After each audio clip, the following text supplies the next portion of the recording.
அப்போஸ்தலர் நடபடிகள் 5ஆம் அதிகாரம் 10ஆம் வசனத்திலே ஒரு துக்ககரமான காரியம் நடந்தது. அது என்னவென்றால், அனனியா சப்பீராள் இந்த 2 பேரும் விழுந்து செத்து போனார்கள். சபையிலேயே செத்து போனார்கள். விழுந்து செத்து போன இவர்களை சபையில் இருக்கிற வாலிபர்களை எடுத்து அடக்கம் பண்ணினார்கள். ஒரு தம்பதி, கணவனும் மனைவி விழுந்து செத்து அவர்கள் அடக்கம் பண்ணப்பட்டார்கள். அனனியா சப்பீராள் அடக்கம் பண்ணப்பட்டார்கள். இது முதல் குறிப்பு.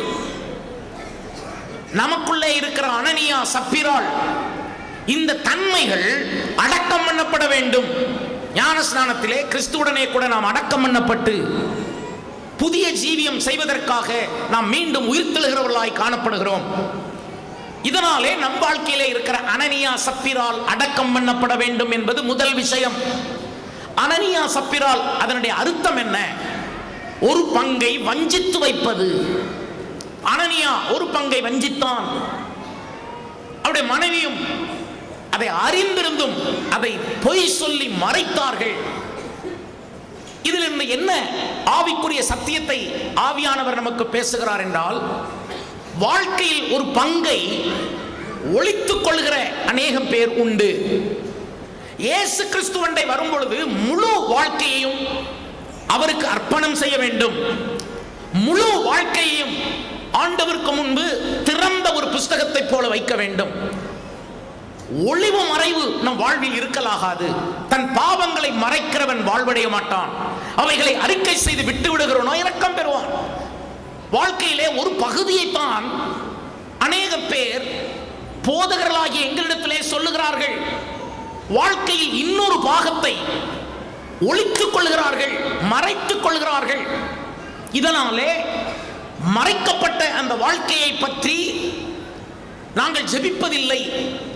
ஜெபிக்காததினாலே மறைக்கப்பட்ட வாழ்க்கைக்குள் அந்தரங்க குற்றங்கள், அந்தரங்க பாவங்கள், அந்தரங்க தவறுகள், அந்தரங்க நஷ்டங்கள்,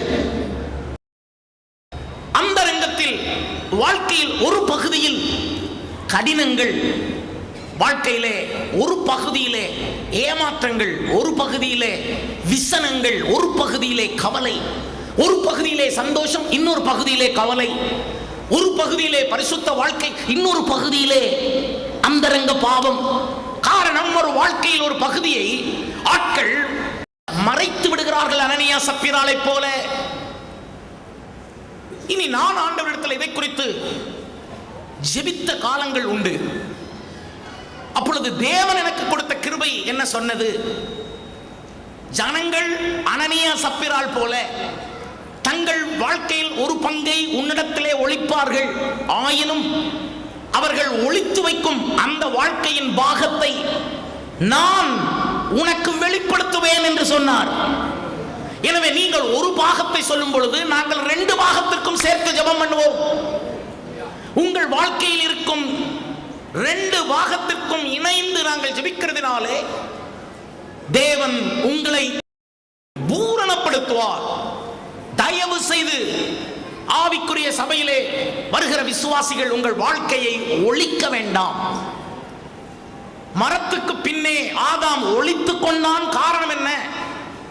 அவன் தேவனை விசனப்படுத்தி விட்டோம் என்கிறதை அறிந்ததனாலே, பாவம் செய்ததினாலே மட்டும், பாவம் செய்ததனால் மட்டும்தான் ஆதாம் மரத்துக்கு பின்னே ஒளிந்தான். ஒரு விசுவாசி ஒளிய தேவையே இல்லை. ஒரு ஊழியக்காரன் ஒளிய தேவையே இல்லை. ஒருவன் விளக்கை கொளுத்தி மரக்காலால் மூட மாட்டான், ஒளித்து வைக்க மாட்டான். கட்டிலின் அடியிலே விளக்கை வைத்து ஒளித்து வைக்க மாட்டான். மாம்சமானவனுக்கு உன்னை ஒளிக்காமல் இருக்கிறதல்லவோ உகந்த உபவாசம். ஆகையால் விசுவாசிகள் உங்கள் வாழ்க்கையை ஒளிக்க கூடாது. ஆனால் உங்கள் வாழ்க்கையை தேவ மனிதர்களிடத்தில் மட்டும், கிருபை பெற்ற பொறுப்புணர்ச்சி உள்ள ஊழியக்காரர்களிடத்தில் மட்டும், பூரண உபதேசம் உள்ள அபிஷேகம் பெற்ற ஊழியக்காரர்களிடத்தில் மட்டும் உங்கள் வாழ்க்கையின் முழுமையையும் நீங்கள் வெளிப்படுத்தலாம்.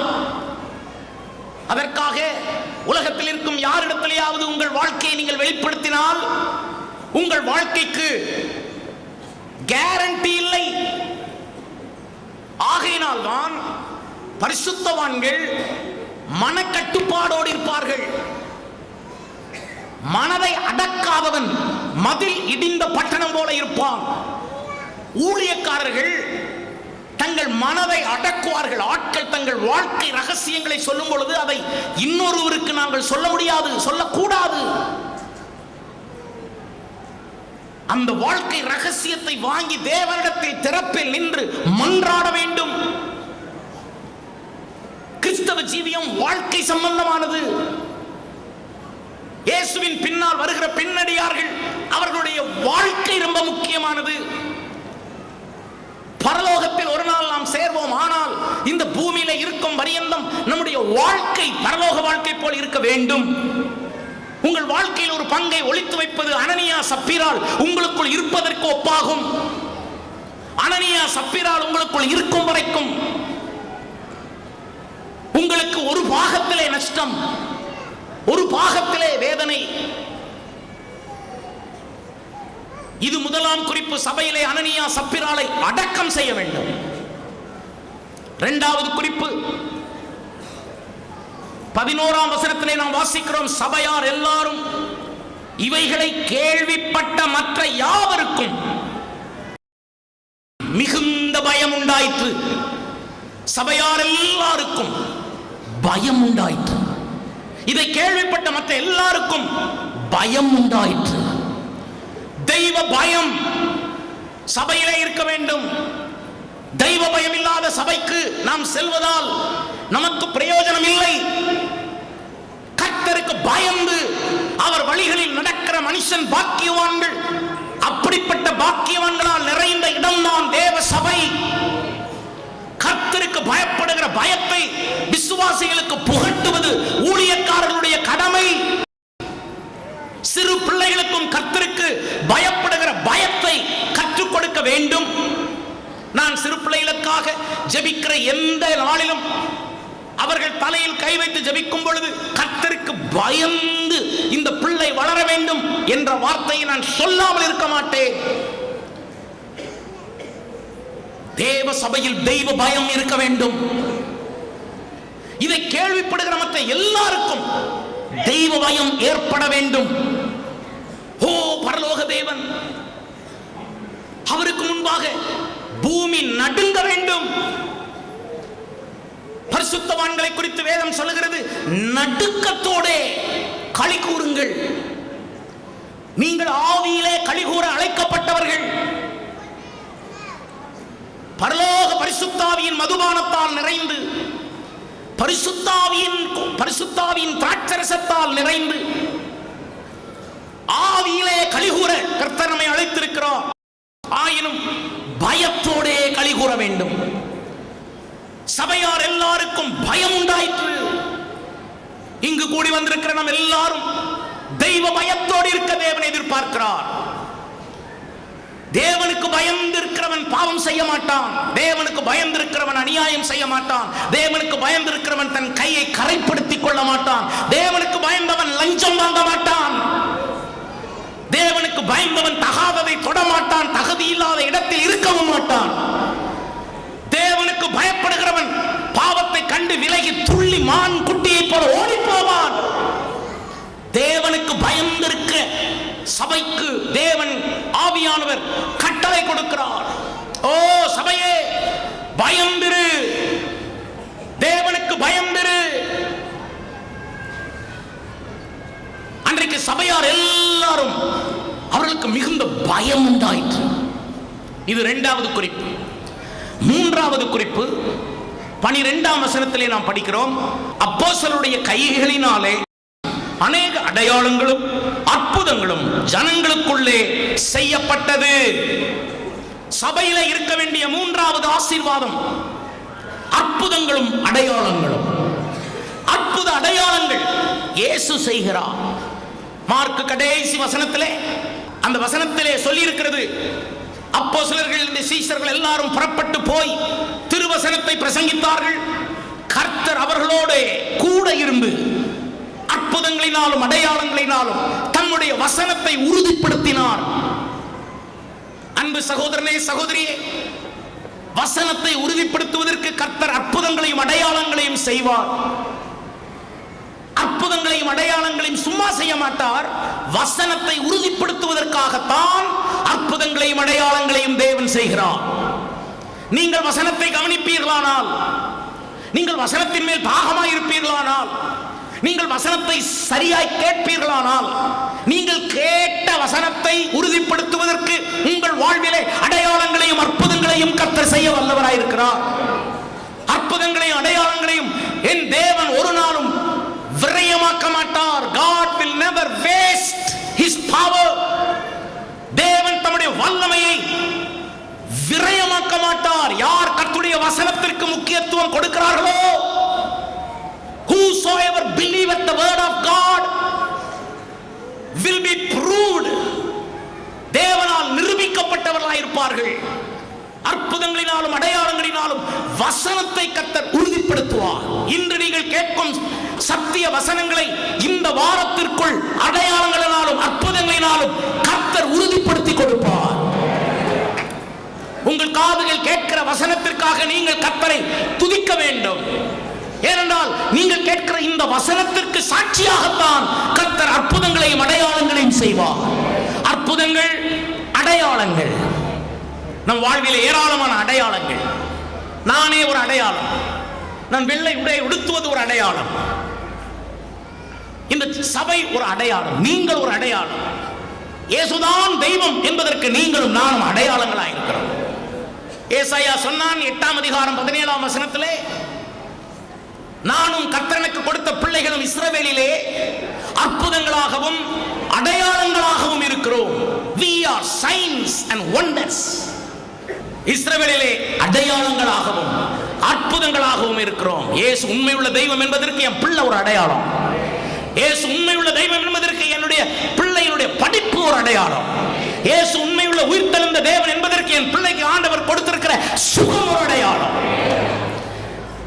ஆண்டவர் ஜீவனுள்ள தேவன், அவர் ஐஸ்வர்ய சம்பன்னர் என்பதற்கு அடையாளம் தான் என் பிள்ளைகள் வண்டியிலே ஸ்கூட்டரிலே வருவதும் நல்ல வீட்டிலே வாசம் பண்ணுவதும். நீங்கள் ஒவ்வொருவரும் அடையாளங்களாவீர்கள், அற்புதங்களாவீர்கள். உங்களோட வாழ்க்கையிலே கர்த்தர் அற்புதங்களை செய்வார். ஹல்லேலூயா. அற்புதங்களை அவர் செய்வார். அற்புதங்களை அவர் செய்வார். இயேசு அற்புதமானவன். ஒவ்வொரு நாளும் அற்புதத்தை எதிர்பார்க்கிறவன் தான் ஒரு ஊழியக்காரன். Every time and every day and every minute have to expect a miracle from God. அதுதான் இந்த கடைசி காலத்து ஊழியக்காரன். ஜாமன் காக்கும் கடைசி காலத்து ஊழியக்காரனே, ஒவ்வொரு நாளும் ஒவ்வொரு மணி நேரமும் நீ அற்புதங்களை எதிர்பார்த்து கொண்டே இருக்கவில்லை என்றால் நீ கடைசி கால ஊழியத்திலே பயன்படுத்தப்பட மாட்டாய். நீ கடைசி கால ஊழியத்தில் பயன்படுத்தப்பட வேண்டுமானால் ஒரு விசுவாசியானாலும் ஒவ்வொரு மணி நேரமும் ஒரு அற்புதத்தை எதிர்பார். இயேசு அற்புதங்களின் தேவன். கைத்தட்டி அவருக்கு மகிமையை செலுத்தலாம். ஹல்லேலூயா, ஹல்லேலூயா. அவர் அற்புதங்களை செய்கிற தேவன். அற்புதங்களை ஆண்டவர் விரயமாக்க மாட்டார் என்று சொன்னேன். யார் அற்புதங்களை எதிர்பார்க்கிறார்களோ அவர்களுக்கு தான் அற்புதங்களை செய்வார். If you are not expecting a miracle, you will never get a miracle. எதிர்பாருங்கள், பெற்றுக்கொள்ளுங்கள். அப்போஸ்தலருடைய கைகளினாலே அற்புதங்கள் அடையாளங்கள் நடந்தது. உங்களை கையை உயர்த்தி காட்டி, என்னுடைய கையினாலே அற்புதங்களும் அடையாளங்கள் நடக்க வேண்டும் என்று என்னை போல இப்படி 2 கைகளையும் உயர்த்தி சொல்லுங்கள். எந்த கையினாலே, இந்த கையினாலே இப்படி சொல்லுங்க, இப்படி சொல்லுங்க. என்னுடைய கையினாலே அற்புதங்களும் அடையாளங்களும் நடக்க வேண்டும். வியாதிகள் சுகமாக வேண்டும், பிசாசுகள் துரத்தப்பட வேண்டும், சூனிய கட்டுகள் உடைக்கப்பட வேண்டும், விழுந்து கிடக்கிறவர்கள் தூக்கப்பட வேண்டும், நொந்து போயிருக்கிறவர்கள் ஆறுதல் படுத்தப்பட வேண்டும். என்ற கைகளை ஆசீர்வதிக்கப்பட்ட கைகளாக மாற்றும். என்ற கைகளின் பிரயாசத்தை நான் சாப்பிடத்தக்கதாக, பிறருக்கு படியளக்கத்தக்கதாக என் கைகளை ஆசீர்வதியும். வாங்குகிற கைகளா இல்லாமல் கொடுக்கிற கைகளா என் கைகளை ஆசீர்வதியும். இயேசுவின் நாமத்தில் ஆமென். கையில கட்டி கர்த்தரை ஸ்தோத்திரம் பண்ணுவோம். ஹல்லேலூயா. ஸ்தோத்திரம் பண்ண சத்தமா எல்லாரும் சேர்ந்து wonderful Jesus, wonderful glory God. நான்காவதாக, நீங்கள் அந்த 12ஆம் வசனத்தில் 2ஆம் பாகத்தில் படிக்கும் பொழுது, ஜனங்களுக்குள்ளே எல்லாரும் ஒருமனப்பட்டு சாலமோன் மண்டபத்தில் இருந்தார்கள். They were waiting in the court of Solomon. சாலமோனுடைய மண்டபத்திலே இருந்தார்கள். they were waiting, காத்திருந்தார்கள். அவசரக்காரர்களுக்கு தேவராஜ்யம் இல்லை, காத்திருப்போருக்கு தேவராஜ்யம் உண்டு. அவசரக்காரர்கள் பரிசுத்தாவி பெறுவதில்லை, காத்திருப்போர் பரிசுத்தாவி பெறுவார்கள். அவசரக்காரர்களுக்கு மனம் குழப்பம் ஏற்படும். கர்த்தருக்கு காத்திருக்கிறவர்களுக்கு திட மனம் உண்டு. கர்த்தருக்கு காத்திரு, திடமனதாயிருந்து கர்த்தருக்கே காத்திரு. அவசர புத்தி அவசரக்காரர்கள் இழப்பார்கள், காத்திருக்கிறவர்கள் பெற்றுக் கொள்வார்கள். அவசரக்காரர்கள் இடையில் விழுந்து போவார்கள். காத்திருக்கிறவர்கள் புது பலனை போல, கழுகுகளைப் போல புது பலனடைந்து எழும்புவார்கள். நாம் இந்த நாட்களில் துதியின் கோட்டை ஊழியத்திலே தேவனுக்காய் காத்திருக்கிறோம். சில பல வேலைகளை செய்து கொண்டு, சில பல சின்ன சின்ன ஊழியங்களை செய்து கொண்டு we are waiting for a great big revival, பெரிய எழுப்புதலுக்காக காத்திருக்கிறோம். தேவன் வீடுகளை தட்டுவார், வாசல்களை தட்டுவார். ஒவ்வொரு வீட்டு கதவை என் தேவனே தட்டுவார். எங்களுடைய ஊழியக்காரர்களும் எங்களுடைய விசுவாசிகள் எந்தெந்த வீட்டில் கால் வைத்தார்களோ அந்த வீட்டை நாம் சேவிக்கிற தேவன் தம்முடைய பரிசுத்தாவின் மூலமாக அந்த கதவை அவர் மறுபடியும் ஒருமுறை தட்டுவார். அவருடைய இதயத்தின் கதவை தேவன் தட்டுவார். மகனே என்னிடத்தில் வந்துவிடு, மகளே என்னிடத்தில் வந்துவிடு என்று அவர் சொல்லி நேரடியாக கொண்டு வந்து சேர்ப்பார். அதனால் ஒருமனப்பட்டு ஓரிடத்தில் வந்து சாலமோன் மண்டபம், சாலமோன் மண்டபத்தை குறித்து நீங்கள் யோவான் சுவிசேஷத்திலே வாசிக்கும் பொழுது ஆண்டவராக இயேசு சாலமோன் மண்டபத்திலே உலாவினார் என்று சொல்லி இருக்கிறது. ஆண்டவர் இயேசு உட்கார்ந்தால் காணிக்கை பெட்டிக்கு எதிரே உட்கார்வார். அப்படிதான் பைபிள்ல இருக்கிறது. காணிக்கை பெட்டிக்கு எதிரே உட்கார்ந்தார். ஆனால் அவர் உலாவினால் எங்கே உலாவார்? சாலமோன் மண்டபத்தில் உலாவார். இனி எனக்கு கர்த்தர் கொடுத்த வெளிச்சம் சாலமோன் மண்டபம் என்றால் என்ன? இதோ 1 கொரிந்தியர் 3:16 சொல்கிறது, நீங்களே தேவனுடைய ஆலயமாய் இருக்கிறீர்கள். உங்கள் சரீரம் ஜீவனுள்ள தேவனுடைய ஆலயமாய் இருக்கிறது என்று நீங்கள் அறியீர்களா என்று 1 கொரிந்தியர் 6 இருக்கிறது. இதோ பாருங்கள், இதோ பாருங்கள், என்னுடைய சரீரம் தேவனுடைய ஆலயமானால் இந்த ஆலயத்தில் சாலமோன் மண்டபம் என்னுடைய மூளைதான். கர்த்தருக்கு ஸ்தோத்திரம். சாலமோன் பயங்கர ஞானியா இருந்தான். அவனை தேவன் ஆசீர்வதித்து அவனுக்கு கொடுத்த மூளை, அவனுக்கு கொடுத்த அறிவு, ஞானம், விவேகம், அவனுக்கு புரிந்து கொள்ளும் தன்மை ஆண்டவர் கொடுத்து அவன் சின்ன சின்ன ஜீவராசிகள், பறக்கும் பறவைகள், நீந்தும் மீன்கள், மிருகங்கள், செடி கொடிகள், மனிதர்கள், ஆண்கள் பெண்கள் எல்லாரையும் அவன் ஆராய்ந்து அறியக்கூடியவனாயிருந்தான். அவனை வஞ்சிக்க யாராலும் முடியாது சாலமோன். காரணம் அவனுடைய பிரெயினில், அவனுடைய சாலமோன் மண்டபத்தில் தேவன் உலாவிக் கொண்டிருந்தார். 2 பெண்கள் வந்தார்களாம் ஒரே குழந்தைக்காக. ஒரு குழந்தை, ஆனால் தாய்மார் 2. என்ன நடந்தது? 2 தாய்மார்களுக்கும் குழந்தை இருந்தது. ஆனால் தூங்கும் போது தன் பிள்ளை மேலே உருண்டு படுத்ததினாலே அந்த பிள்ளை மூச்சு திணறி செத்து போயிற்று என்றால் அந்த அம்மாளுடைய அசட்டையை கற்பனை பண்ணலாம். இந்த தாய் பெற்றெடுத்த தாயாலே பிள்ளை செத்தது. பெற்ற தாய்மார்களே பிள்ளைகளை பாவம் செய்ய தூண்டுவது, பெற்ற தாய்மாரே பிள்ளைகளை சினிமாவில் நடிக்க அனுப்புவது,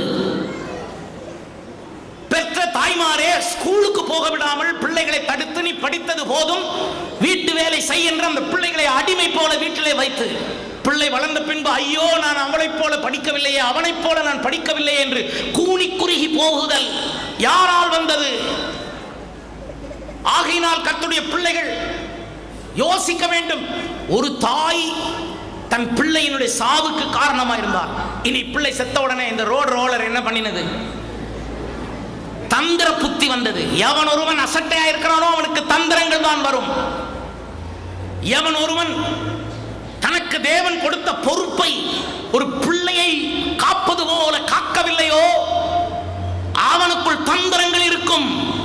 If you are not taking responsibility, உண்ட வாழ்க்கையில தந்திர புத்தி உனக்குள் வர ஆரம்பிக்கும். இவள் தந்திரமாக செத்து போன தன்னுடைய பிள்ளையை மெதுவாக எடுத்து பக்கத்தில் படுத்திருந்த இன்னொரு தாய் பக்கத்திலே இருந்த குழந்தை பக்கத்திலே கிடத்தி, உயிருள்ள பிள்ளையை அப்படியே எடுத்து தன் பக்கத்திலே கிடத்தி தூங்குவது போல பாவனை செய்தது.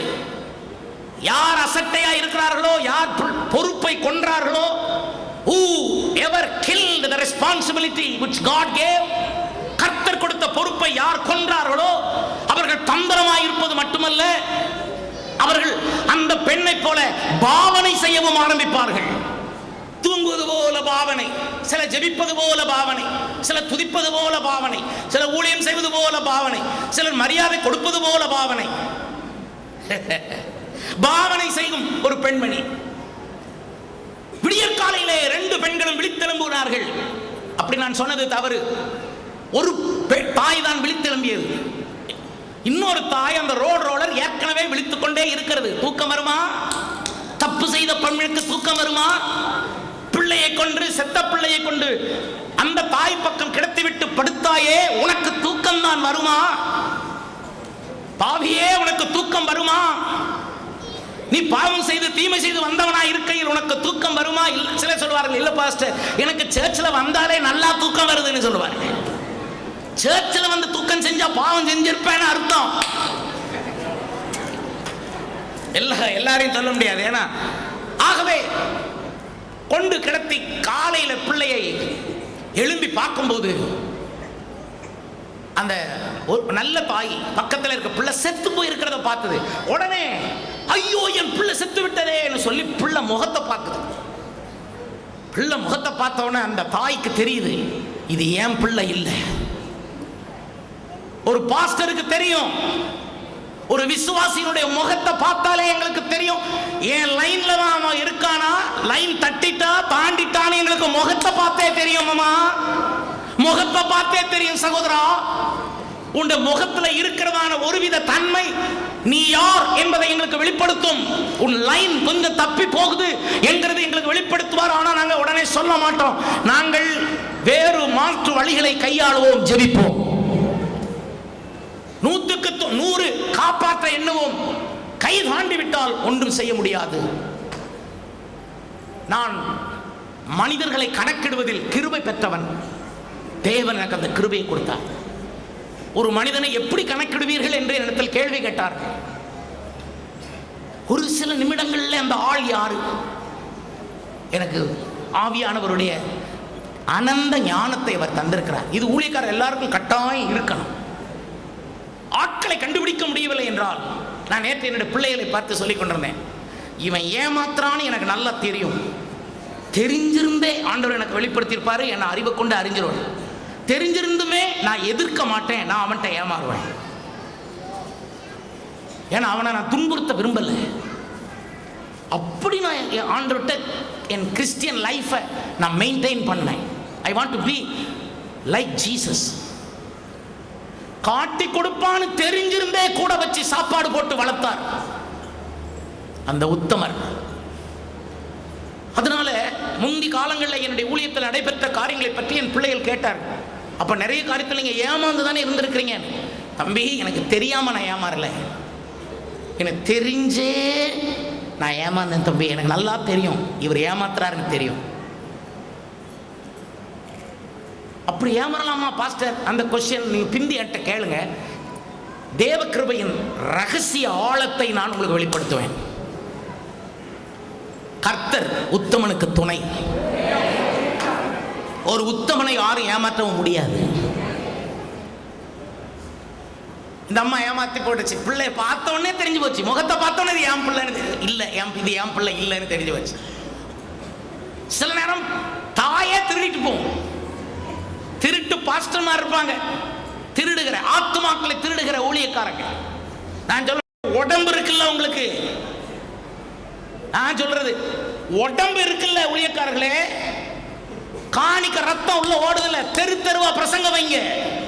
ஆத்மாக்களை கர்த்தர் ரட்சித்து உங்க சபையை நிரப்புவார். அது எந்த சபையா இருந்தாலும் தேவனதை நிரப்புவார். இது கடைசி காலம், இது திறந்த வாசலின் காலம்.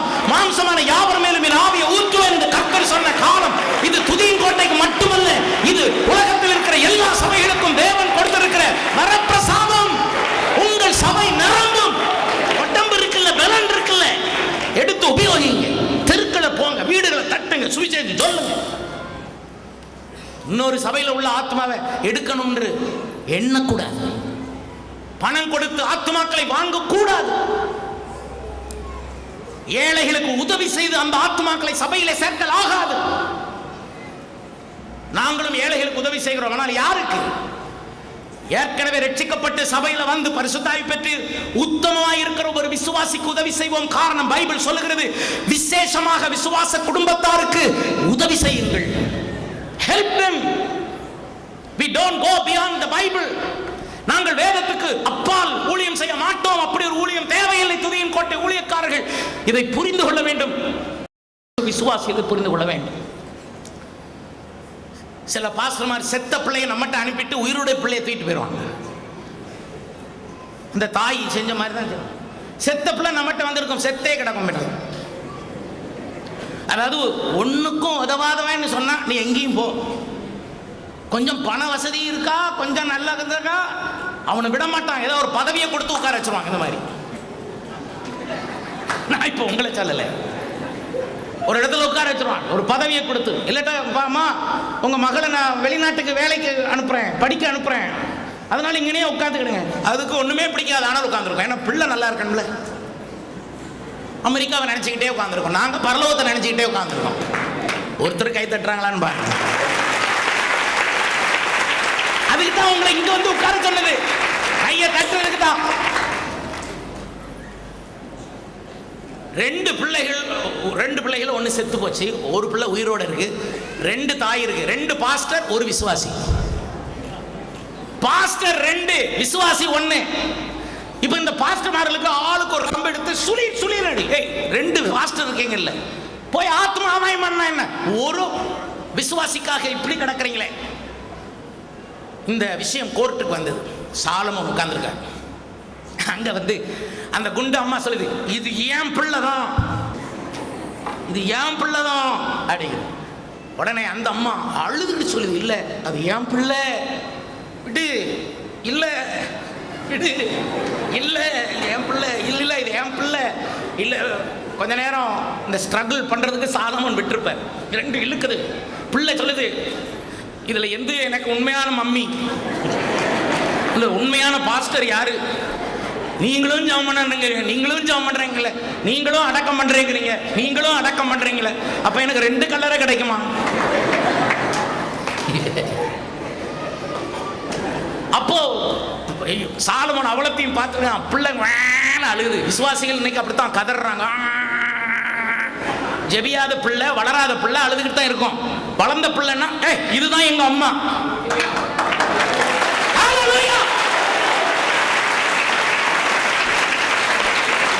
வளர்ந்த பிள்ளைகிட்ட போய் நீங்க யாரும் ஏமாத்த முடியாது. வளர்ந்த விசுவாசிக்கு தெரியும் எங்க பாஸ்டர் யாருன்னு, வளர்ந்த விசுவாசிக்கு தெரியும் எங்க தேவன் யாருன்னு, வளர்ந்த விசுவாசிக்கு தெரியும். நான் விசுவாசிக்கிறவர் இன்னார் என்று நான் அறிந்திருக்கிறேன். நீ சொல்லி எனக்கு தெரியாண்டியதில்லை, என் தேவன் எனக்கு தெரியும், என் சபையை பற்றி எனக்கு தெரியும், என் தாசனை பற்றி எனக்கு தெரியும். வளர்ந்த விசுவாசியா இருக்கு. இது வளராத விசுவாசி, அதனால அது பிடிச்சிருக்கு, அது வேணா கொண்டு கூட்டிட்டு போறீங்க.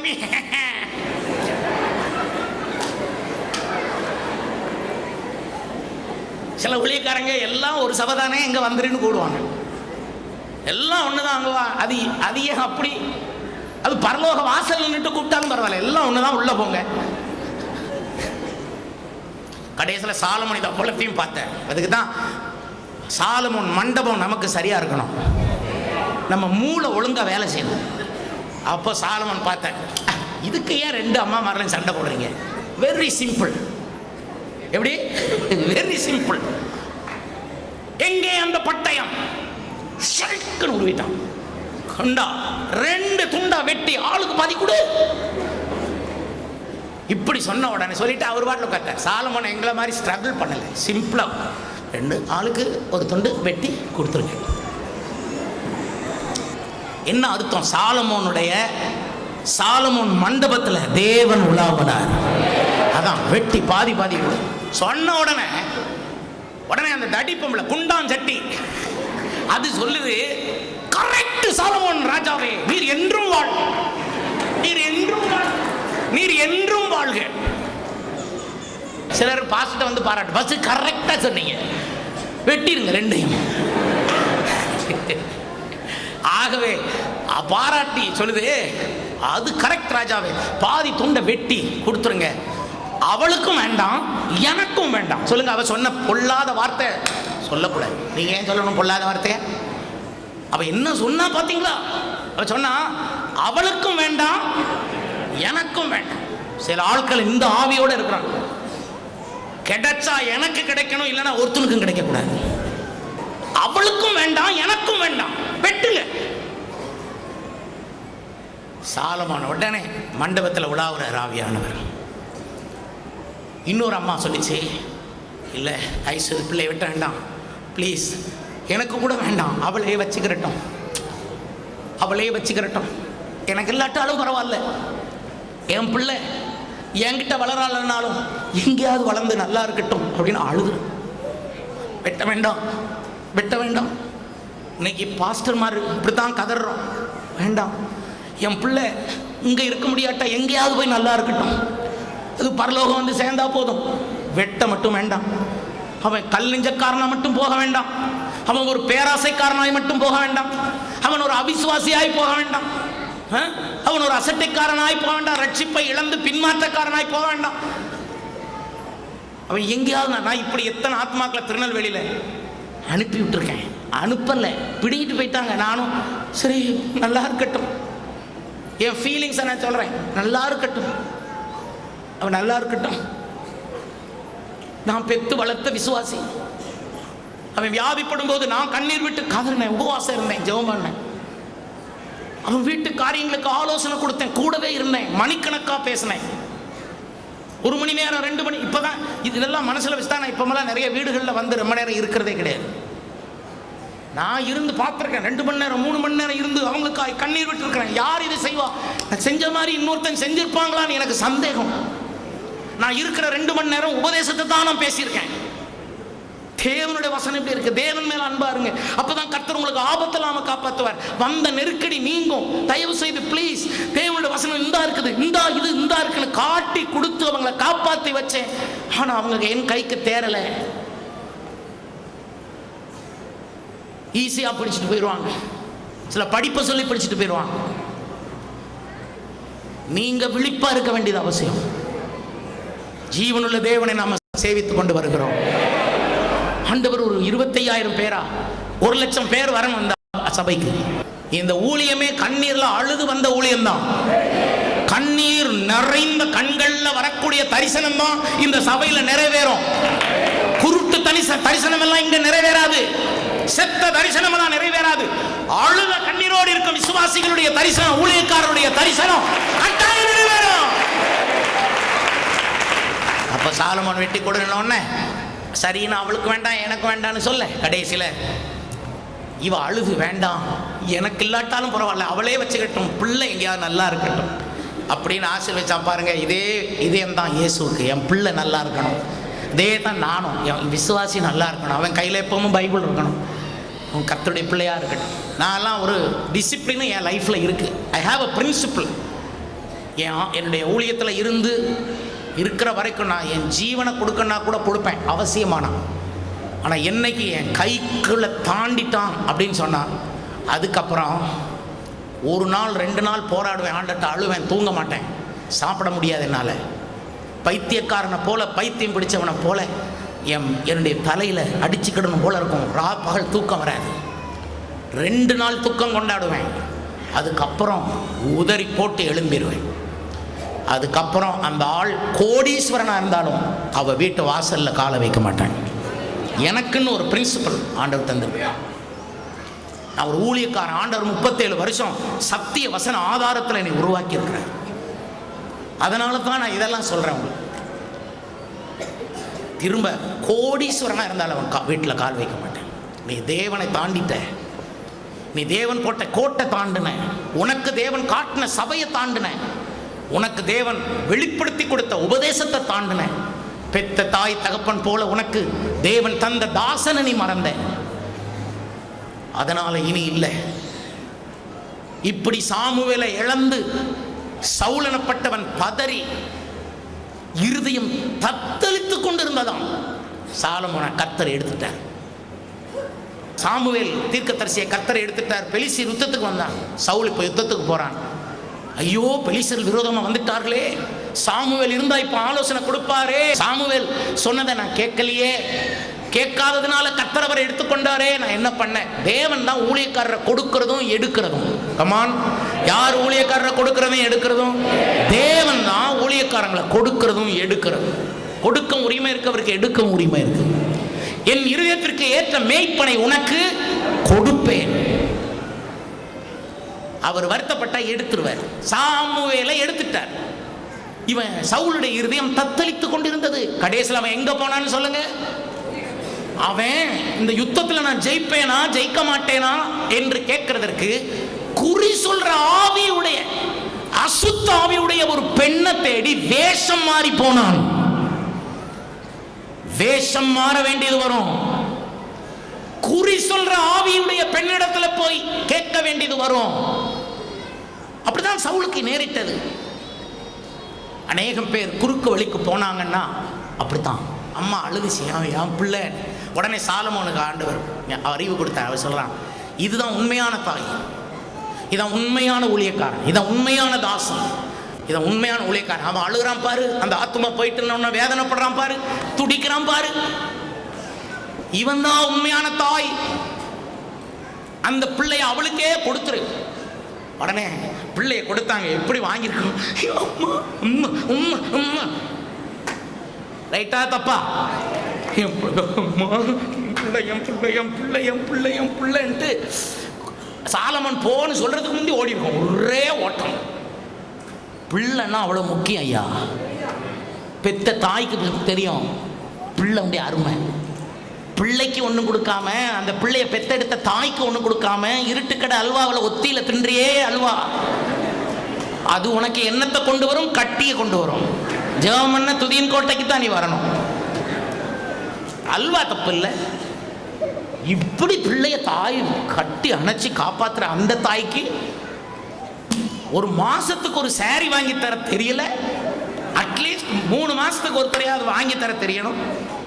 பிள்ளைங்களை சண்டே ஸ்கூலுக்கு அனுப்பணும், நீங்கள் சபைக்கு அழைச்சிட்டு வரணும், பிள்ளைகளுக்கு முதலிடம் கொடுக்கணும். நீங்கள் அந்த பிள்ளைகள் தான் நாளைக்கு உங்களை தூக்கும், உங்களை சுமக்கும். ஆமென், ஹல்லேலூயா. கர்த்தருக்கு ஸ்தோத்திரம். விஷயங்கள் எல்லாம் முடிந்து வருகிறது. அவன் பிள்ளைய தாய் கொடுத்துட்டான். அந்த குண்டு சட்டி நினைச்சு பாருங்க, அவளுக்கும் வேண்டாம் எனக்கும் வேண்டாம் நினைச்சு பாருங்க, என்ன சொல்லியிருப்பான்? அவ்வளோதான். 2 குண்டு சட்டிகள், குண்டு சட்டியை தூக்குறதுக்கு 2, அதை விட குண்டு ஆன 2 பேர் வந்து பிடிச்சு இழுத்து ஒரு தட்டி ஜெயிலுக்குள்ள தள்ளி விட்டான். பொத்து. இந்த மாதிரி ஆளை பார்க்கவே எனக்கு விருப்பம் இல்லை. இந்த மாதிரி தீர்ப்பளிக்கிறதுக்கு சாலமோனுடைய ஞானம் வேணும். எது உண்மைன்னு கண்டுபிடிக்க சாலமோனுடைய ஞானம் உங்களுக்கு வேணும். ஆவியானவர் உலாவது சாலமோன் மண்டபத்தில். இந்த சாலமோன் மண்டபத்தில் சபையார் எல்லாரும் ஒருமனப்பட்டு இருந்தார்கள். they were waiting. யாருக்காக? தேவனுக்காக, கிருபைக்காக, பரிசுத்தாவின் அபிஷேகத்திற்காக, வெளிப்பாடுகளுக்காக, அற்புத அடையாளங்களுக்காக தேவனுடைய வீட்டிலே காத்திருக்க வேண்டும். சாலமோன் மண்டபத்தில் அவ்வளவு பேரும் காத்திருக்கிறான். ஒருமனப்பட்டு. சபைக்கு தேவையான 3வது விஷயம் என்ன? ஒரு மனம். அவர்கள் எல்லாரும் ஒருமனப்பட்டு. முதலாவது அனனியா சப்பிரால் அடக்கம் பண்ணப்பட வேண்டும். 2வது தேவ பயம் சபையில் இருக்க வேண்டும். 3வது அற்புத அடையாளங்கள் இருக்க வேண்டும். 4வது சபையிலே ஒரு மனம், ஓரிடம். அதுக்கு தான் நாங்கள் உங்களை ஞாயிற்றுக்கிழமை தவறாதீங்கன்னு சொல்கிறோம். மற்ற நாட்களில் நீங்கள் ஜெபம் பண்ண வீடுகளில் இருக்கலாம், இல்லை பல இடங்களில் இருக்கலாம், வேலைக்கு போகலாம். ஆனால் ஞாயிற்றுக்கிழமை காலையில் 8 மணி சொல்கிறேன் உங்களுக்கு, ஒருமனப்பட்டு மண்டபத்தில் இருந்தார்கள். எந்த மண்டபம்னு எல்லாரும் ஒரு தடவை சொல்லுங்கள். சாலமோன் மண்டபத்தில் 13ஆம் வசனத்தில் 5வது காரியம் சொல்லியிருக்கு. மற்றவர்களில் ஒருவரும் அவர்களுடனே சேர துணியவில்லை. இங்க பாருங்க, இந்த சபை என்றால் என்ன? மற்றவர்கள் இதில் சேர துணிய மாட்டாங்க. மற்றவர்கள்னா யாரு? ரட்சிக்கப்படாதவங்க, குடிகாரங்க, அரசியல்வாதிக. அவங்க இந்த சபையில சேர்றதுக்கு துணிய மாட்டாங்க, துணிஞ்சு வர மாட்டாங்க. ஆனா அவங்க ரட்சிக்கப்பட்ட பிறகு வந்துருவாங்க. கர்த்தருக்கு ஸ்தோத்திரம். சபைக்குள்ள வந்த பிறகு மறுபடியும் கெட்ட பழக்கம், தவறான காரியங்கள் உங்கள் வாழ்க்கையில் இருக்கக்கூடாது. சபை ஒரு பரிசுத்த பூமி, தேவனுடைய ஆலயம், அது தேவனுடைய சரீரம், அது இயேசுடைய சரீரம். இயேசு சீக்கிரம் அதை எடுக்க வருகிறார். தேவனுடைய சபையிலே பரிசுத்தமாய் நம்மை காத்துக்கொள்ள வேண்டும். வேறு யாரும் இதில் சேர துணியக்கூடாது. பரவாயில்ல, நம்மளும் போகலாம் போல, நம்ம சும்மா போய் உட்கார்ந்துருக்கலாம் எத்தனை நாள்னாலும், அப்படி இல்லை. பாவத்தை விட்டுறணும். அனனியா சப்பீரால் அடக்கம் பண்ணவங்களுக்கு தான் சபை. அடுத்து 6வது குறிப்பு, ஆகிலும் ஜனங்கள் அவர்களை மேன்மைப்படுத்தினார்கள். எல்லாரும் அந்த வார்த்தையை சொல்லுங்க, ஆகிலும் ஜனங்கள் அவர்களை மேன்மைப்படுத்தினார்கள். பாருங்க, ஊர் மக்கள் விசுவாசிகளை மேன்மைப்படுத்துவார்கள். எத்தனை பேர் கையில் பைபிள் இருக்கு? இப்படி உயர்த்தி பிடிங்க, நான் சொல்றேன், சீக்கிரமாக உயர்த்தி பிடிங்க. உங்க கையில் பைபிள் இருக்குது, பைபிள் இருக்குது அல்லவா? உங்க சொந்தக்காரங்க, உங்க நண்பர்கள், உங்களுடைய ஊர் மக்கள், உங்க அதிகாரிகள் எல்லாரும் உங்களை மேன்மைப்படுத்துவார்கள். உங்கள் ஆசிரியர்கள் உங்களை மேன்மைப்படுத்துவார்கள். உங்கள் பெற்றோர் உங்களை மேன்மைப்படுத்துவார்கள். இந்த பைபிளை தூக்கின ஒவ்வொருவரையும் மற்ற ஆட்கள் மேன்மைப்படுத்தும்படி தேவன் வைப்பார். நிச்சயம் இந்த நாளில் இதை நம்புங்கள்.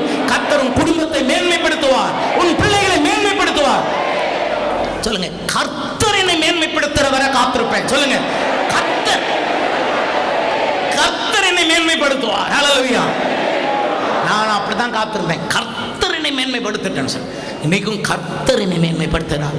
மனிதரால் வரும் மகிமையை நான் தேடுவதில்லை, மனிதரால் வரும் மேன்மையை தேடாதிருங்க. கர்த்தர் உங்களை மேன்மைப்படுத்துவார். கர்த்தருக்கு ஸ்தோத்திரம். அந்த வசனத்தில் இன்னும் ஒரு குறிப்பை சொல்லி முடிக்கிறேன். 6 குறிப்புகளை சொன்னேன். 7வது ஒரு குறிப்பு, அடுத்த வசனத்தை நீங்கள் கவனிக்கும் பொழுது நாம் அடுத்த வசனத்திலே 7வது குறிப்பை 14ஆம் வசனத்திலே படிக்கலாம். எல்லாரும் வாசிக்கலாம். திரளான புருஷர்களும் ஸ்திரீகளும் விசுவாசம் உள்ளவர்களாகி கர்த்தரிடமாக அதிகமாய் சேர்க்கப்பட்டார்கள். திரளான ஸ்திரீகளும் புருஷர்களும் விசுவாசம் உள்ளவர்களாகி. இப்போ ரோட்ல போகிற, பஸ் ஸ்டாண்ட்ல, பஸ்ல, சமுதாயத்தில், வீடுகளில், கிராமங்களில் இருக்கிற ஸ்திரீகளும் புருஷர்களும் அவர்கள் எல்லாரும் ஒரு நாள் விசுவாசம் உள்ளவர்களாக மாறுவார்கள். யார் மேல விசுவாசம்? இயேசு கிறிஸ்துவின் மேல், சத்தியத்தின் மேல் விசுவாசம் உள்ளவர்களாகி உங்க வீட்டில் உள்ள எல்லாரும் விசுவாசம், நம்புங்க, நம்புறேன்னு சொல்லுங்க, நம்புறேன். உங்க வீட்டில் இருக்கிற எல்லாரையும் கர்த்தர் விசுவாசம் உள்ளவனாக்கி அவர்கள் எல்லாரையும் கர்த்தர் அனுதினமும் கர்த்தரிடமாய் யாரிடமாய் சொல்லுங்க, சொல்லினா நல்லது. யாரிடமாய் சேர்க்கப்பட்டார்கள்? கர்த்தரிடமாய். மறுபடியும் சொல்லுங்க, கர்த்தரிடமாய். யாரிடமாய்? கர்த்தரிடமாய். நான் இவ்வளவு நாள் பிசாசிடமாய் இருந்தேன், இப்ப யாரிடம்? கர்த்தரிடம். இவ்வளவு நாள் என் சொந்தக்காரங்க கையில் இருந்தேன், இப்ப யாரிடம்? கர்த்தரிடம். இவ்வளவு நாள் மனுஷன் கையில் இருந்தேன், இப்ப யாரிடம்? கர்த்தரிடம். இவ்வளவு நாளும் என் இஷ்டப்படி திரிந்தேன், இனி நான் என் இஷ்டப்படி அல்ல, கர்த்தரிடம்